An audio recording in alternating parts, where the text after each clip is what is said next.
Innovation, imagination, wonder. These are just some of the words used to describe Dr. Harvey Passes. Dr. Passes explores interesting people and ideas that will stimulate you. He questions the people who develop, create, and employ novel concepts in business and everyday lives. He especially loves to speak with successful people. How did they do it? How can you do it too? So let's join Dr. Harvey Passes in his quest of wonder and curiosity as we watch Dr. Harvey Passes Presents.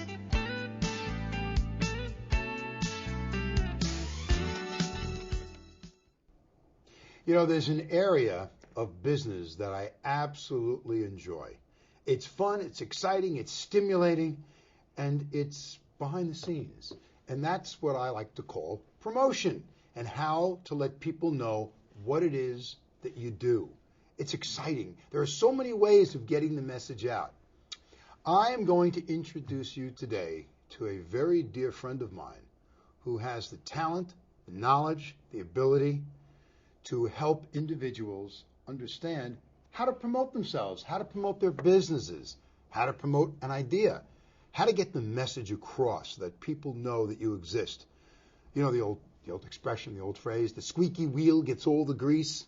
Well, I'm going to introduce you to a really good greaser, Mr. Nathan Jackson. Nathan, how are you? I'm fine, Doctor. How are you? Great, Nathan. I'm so happy that you took the time to come down. Let me tell the folks at home just a little bit about you, okay, and that why I asked you to come down. Nathan is a very, very unusual gentleman. Nathan, as you'll see, and why he has what I consider to be an expert in the field of publicity, of promotion. And he's going to discuss all this. He's been doing this for a very long time. You look at him, you wouldn't think it, but very, very long time. And he's knowledgeable, he's fun, and he is just a wealth of information. So I thought this would make a great show. I speak to him all the time. And one day I said to him, hey, why don't we do a show with you? And he says, great idea. So let's begin, Nathan. First, we'll get into what is public relations, and then a little bit about your background. Okay. You know, what's public relations or publicity? Well, public relations is actually what it says, relating to the public. You want to create an image, Mm-hmm. and as much as people think that there is another profession that's the oldest, in history, it's not. It's really publicity. Good. Let's not discuss the other We've one. always, even they needed publicity. Governor help. Even. All right, let's get back to the show. Okay. Even in the animal kingdom, you talk about when you look at animals, it's the survival of the species, right? Mm-hmm. They always want the strongest male. The female's always looking for the strongest male, to promote the species. Right. All right. The male has to be more beautiful. He has to look stronger. He has to beat the other animals up. All right. He is publicizing himself. He's creating an image so that he gets more of the females. Mm-hmm. Well, we've been doing that since we've been here. Since people were in villages, we've been promoting ourselves. Who was going to be the witch doctor? Who was going to be chief? Who was going to be the scout? Right. Right. And so who's going to be the publicist? And so we've always been selling ourselves. No matter what you're doing, you're selling yourself. Mm-hmm. And so if you have a mission that you're working on, you work for a church or local organization, you have a business that you're trying to sell, or there's something that you work on. Doesn't matter. Doesn't matter if you're you have to let people. Cloth. That's right. You have to let people know what it is you're doing. Right. You have to build not just an image, but trust. People need to trust you. Trust that you're going to do the good job. It's true. I'm going to throw this in, and then I want to get into your background. But you said something very important. You don't sell a product. You don't say, "Hey, here's my pen.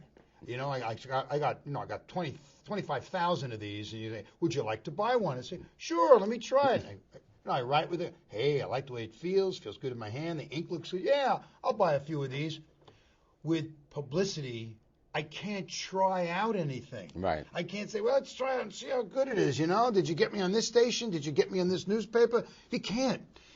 You're selling a promise. You're selling. You're backed with your integrity, backed with your the trust, and you're selling a promise. I promise to get your name out, to get your message out, to let people know you exist. Right? Yeah, absolutely. That's what it's all about. Okay, let's get into your background. It's an interesting background and how you evolved into where you are today from where you were. Your background, you started out doing what? I started mainly as a professional. I started in the social services field. Okay. And I worked at, I was a drug therapist. I worked in gang prevention. I helped the underemployed and unemployed, Wow. to get skills so they can get jobs, and then from there I decided, I went back to school and I studied media. And I got a job, I got lucky, got a job at Newsday. Spent 10 years at Newsday. Now, the interesting thing about Newsday was... As a... This is what I'm about to Okay, say. go The ahead. interesting thing about Newsday was I was hired as a clerk. They call them editorial assistants. But basically, you're a clerk. You answer the phones and you do the mail. You're a gimme and a gopher. Right. And they told me I would never write. Even though I had written for local newspapers, they told me, you will never write for us. I said, okay. But since I did the mail for all the editors, I got to see all the stuff the publicists were sending over. They were trying to sell stories to the newspaper. Right. They're And press so- releases. Right, the press releases. I would read them, and then I would have to determine for the editors which ones were worthy, which ones weren't, to help them go through it. And sometimes I thought things were worthy that they didn't. And I would call the publicists up, talk to them. They would tell me more about it. I'd find a richer story in there, and then I would write it and give it to the editors. They would end up printing. Yeah, they used my stuff, and I got published over and over again until I became a writer. But the same thing, what I did was I learned how to pitch a story. I learned how to find a story. What is news? See, that's what is key in publicity. You've got to figure out with your client what is newsworthy. That's the difference between publicity, advertising, and marketing. Okay, hold it, because I want to get to that later, because you're approaching upon something that's very interesting, but I don't want to blow it yet because there are more things to say beforehand.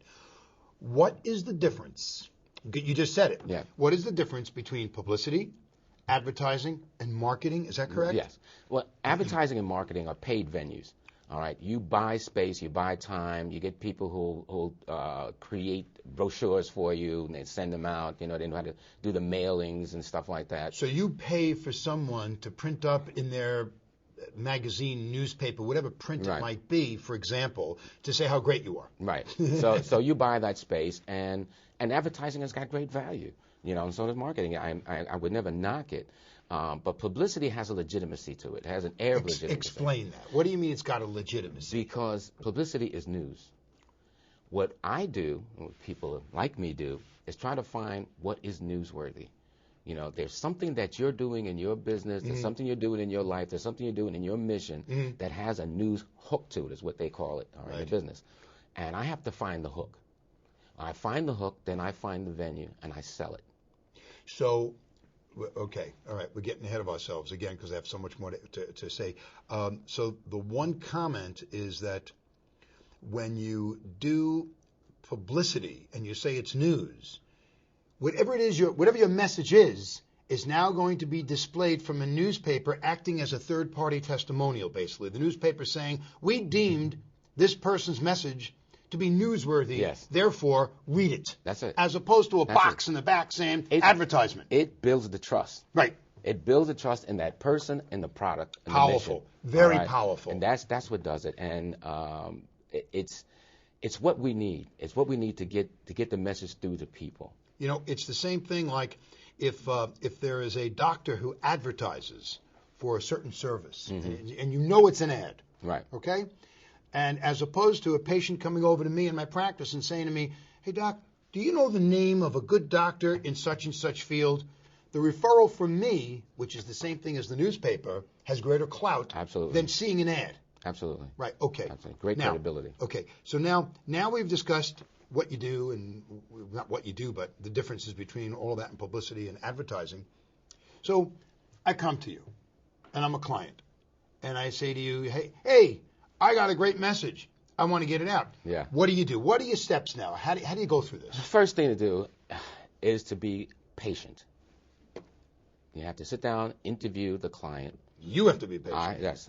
And that you hope the client will be patient too. And try and get from them everything that you can. People don't know what is newsworthy. Right. So a client will sit and talk to me about a bunch of things they think are cool and this is what's going to sell. And most of the time they're wrong. So I have to gently tell them, you really don't know what you're talking Without about. offending them. Yeah, without offending them.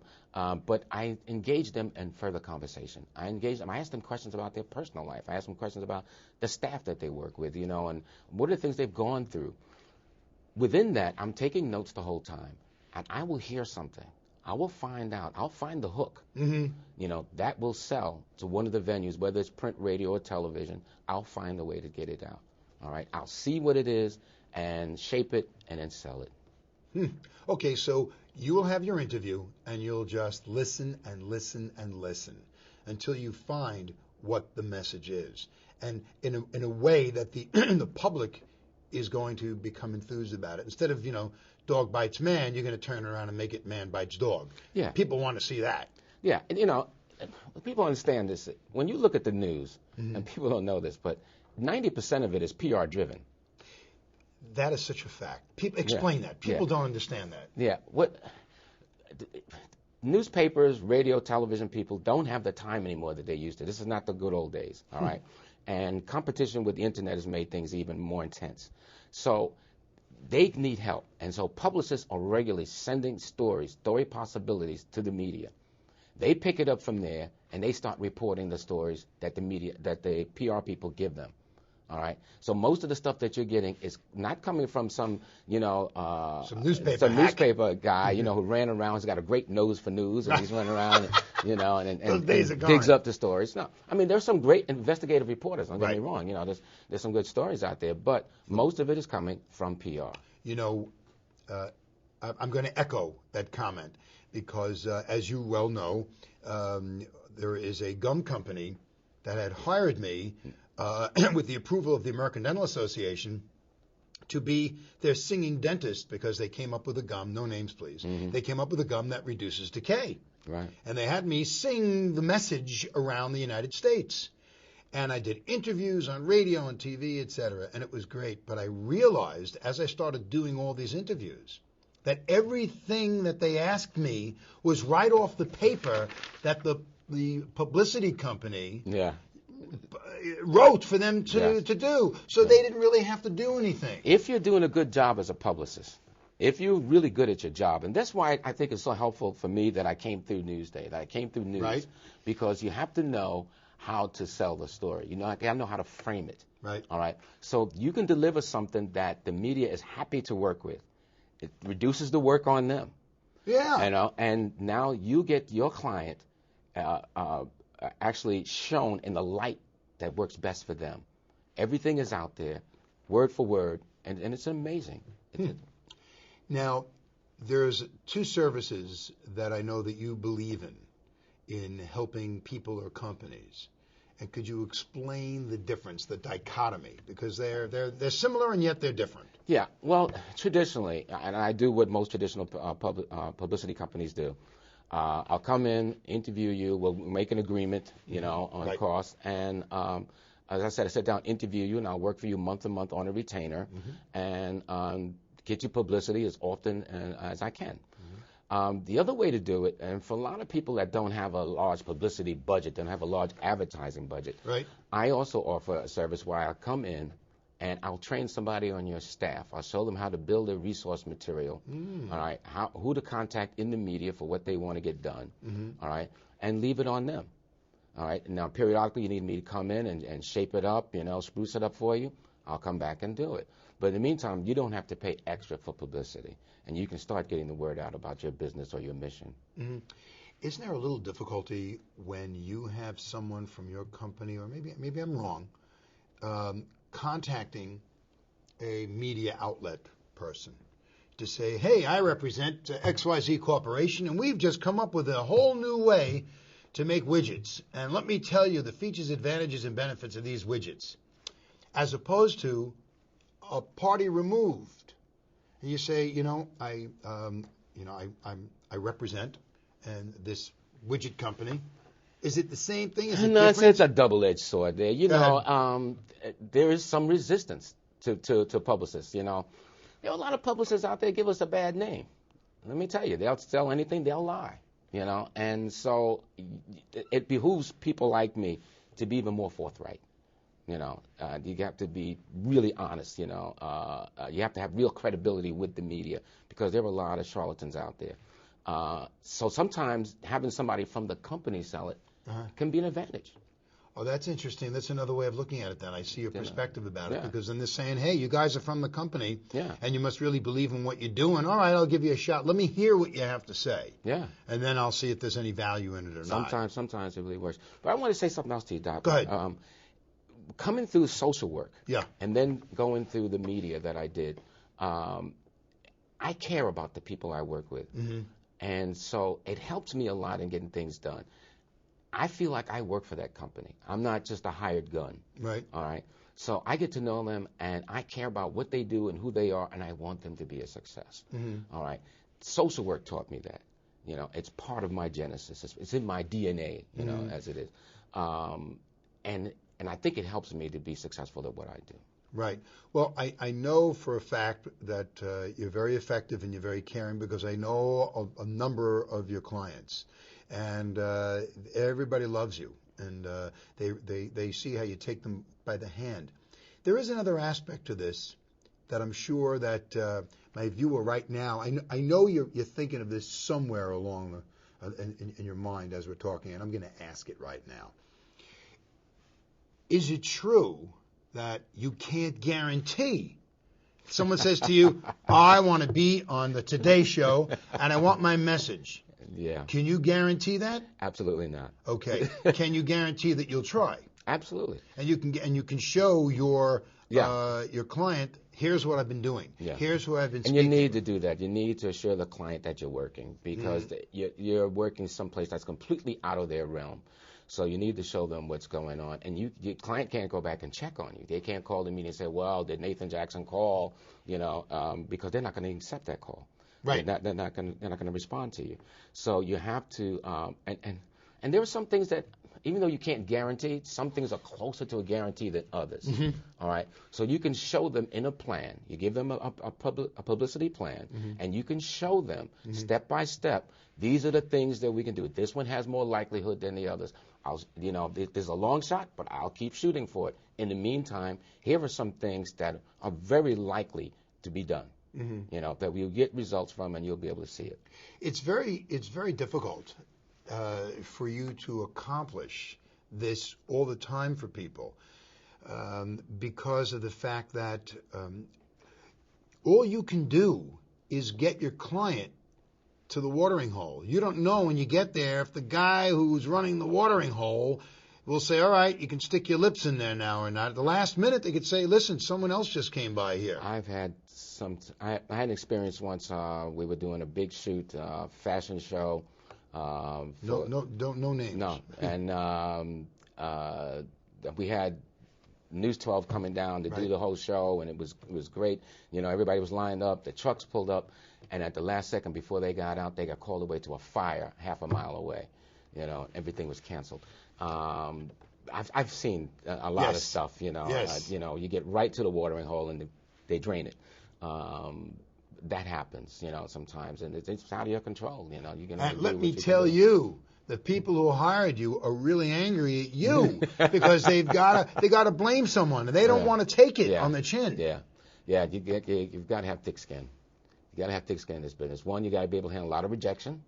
Yes. And you got to handle a lot of unhappiness by clients from time to time. You know, and be ready to make up for it. You know, even if it's not your fault, accept the responsibility, move on. Move on. By the way, someone taught me something once about rejection, about handling. Here's an exercise.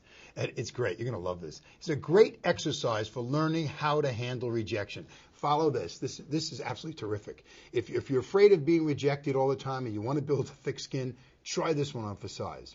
On a really hot day, go into a diner and just sit down at the booth, not the booth, at the counter. And you sit on the stool, and the waitress or the waiter comes over to you, and the waiter says, you know, what'll it be? He's chewing some gum. What'll it be? You say, can I have a glass of water, please? Okay, to give you that. What else do you want? You know, it's really hot outside. I just wanted a glass of water. You mean you're not ordering anything? No, I just wanted a glass of water. Thanks very much. Do you think you can do that? And then say thank you and walk out? Talk about overcoming rejection. Yeah. It's the simplest thing, but You agree with that? Absolutely, absolutely, absolutely. But if you're in business, you're in sales. That's what you got to get used to. You have to get used to rejection. You got to be able to take it. Do people come to you for one project, or do they come to you to say, look, I want my company known where we can sustain it? Is there a lifetime or a life time? I can't think of the proper word, but is there a time when all of a sudden, the job is finished or the relationship is over? I mean, or is this something you stay with people for years? You can stay with people for years. Right. I know companies. I have a couple of people I've been with for a lot of years. I've known companies that have clients 10, 15 years. You can do very long-term jobs for people, and they're also short-term projects. I've done projects that last a month, 2 months, 3 months. And in fact, I ask everybody I work with, let's go 3 to 4 months and see how it works. See if it really feels good for you and if you're getting the results that you want. Then we can see if we can go further. So what happens? You work with Mr. Joe Blow, and 3 months go by and nothing happens. You've tried. You've pounded the pavement. You've picked up that phone and punched it like crazy, and your throat's dry from speaking to everybody, and everybody says, I'm sorry, we're not interested. That's not news. Or, we did that, and, oh, God, it felt like a lead balloon. And you're still working. What happens there? I don't know, Doc, because it's never happened to me. Ooh, what a great response. See, what I do is I don't take on a client unless I see the news. Okay. Good, acceptable answer. I don't see the news. I don't want your money. All right? Maybe I think you're interesting and you're nice. I won't take a retainer. I'll see if I can feel it out first and then come back. I'm not taking anything unless I see news there. Then I know I've got something going on. So if 2 months go by and nothing has happened, I can tell you with all assurity that it will happen very soon. This is coming up because this has been sold. Sometimes with the media, it's a matter of timing. And you can't do anything about that. You just have to wait it out. I've seen various clients of yours, from attorneys to clothing people who manufacture clothing, to people in the shoe business, to health and restaurants. What are there certain areas that, because of your connections with the media, that, restaurants, wow, I get you on some of the biggest stations where they do restaurant reviews. Or on health, I know the medical reporter of this station and that station. Where is the area that you feel most comfortable in? News. News. It doesn't matter what it is, as long as I can find news. See, if you're in this business, you need to know who is who, and because otherwise you run out. You can dry up. Now, you never want that to happen. So you have to know all the venues, all the people in every area. Because even if you're in a health industry, maybe there's something I can use in entertainment, so I need to know what that is. Maybe there's something I can use in food. I need to know what that is. Maybe there's a business angle to this story that you're not using, that nobody's used in medical before. So you've got to know who is where all over. Right. You've got to be versatile with that. Do people in the media call you and Yes. say, hey, I'm looking for this? Once you've built the trust, the daily, and usually that happens in television. Every once in a while in newspapers, they'll call you and say, I need a source. I need an expert on this area, that area, And what has helped me is that I don't always use clients. I lost you. Exclusively. If they ask me for an expert and I don't have one, in my company, I'll go outside and find somebody. I'll know somebody who is an expert. They're not a client of mine, but I'll provide it to the media. So the possibility is that you might not get paid, right? But you're going to satisfy their needs so that the door is always open. Oh yeah, I know where my bread is buttered. I'm going to take care of the big guys. That comes with the grease again. Yes. Squeaky wheel gets all the grease. Yeah, you got to take care of the media. So you've got two clients. You've got the person who wants the message, but indirectly you've got the media that needs your services, and they don't pay. Yeah, and it could be costly to me sometimes. I mean, there's a food reporter who calls me periodically and says, Nathan, I need a restaurant. It's Tuesday. I need a restaurant by Thursday. Now I've got to go find a restaurant. Now I've already done the ones you work with, Nathan. I need another one. Now I've got to run out and find a restaurant. I've got to provide that for her. Because that works. It's amazing. So What's good about the show is that people don't understand. Here's the story. Someone says, okay, I'd like to hire you because I want the world to know about this pen. Mm-hmm. And then a week later you tell them, hey, I got you on the Today Show and I've got you also on Good Day New York, all for showing the pen. And they go, and then they get the bill. Yeah. Okay? And they go, I'm not paying for this, because now they figure it was too easy. It was too easy. They figured maybe I could have made the call and done it too. You know, the easier it is, it's like when I do work for a patient. Here's a good one, a quick analogy, then you make your comment because I know you want to say something. It's I got a patient in a chair, and I remove a tooth that's really badly infected. I don't hurt them. I do it fast. It's done effortlessly. And they look at the fee and they go, but you did it so fast. So the comment is, two things. One, next time I'll do it slower, and I won't use Novocaine. I won't use all my years of experience to help you. Yeah. Or number two, I can put it back in. Yeah. You know. So, yeah. What were you saying about that? When you make it look too easy. I've had clients who actually took my plan, my PR plan, and thought they could execute it themselves. Right. You know, without me. 6 months, a year later, they call me back. You know, they can't do it. They can't do it. They can't do it. They're not going to take your calls. This is, yeah. You said it before. Public relations says a lot. It's the relations with the public, but it's also creating relationships. You got to have the relationships with the media. They have to trust you. You have to know them. The test of your credibility is not if you get people on the shows or in the newspaper, but do the reporters and editors call you back? Do producers look to you once in a while, you know, personally, you know? Right.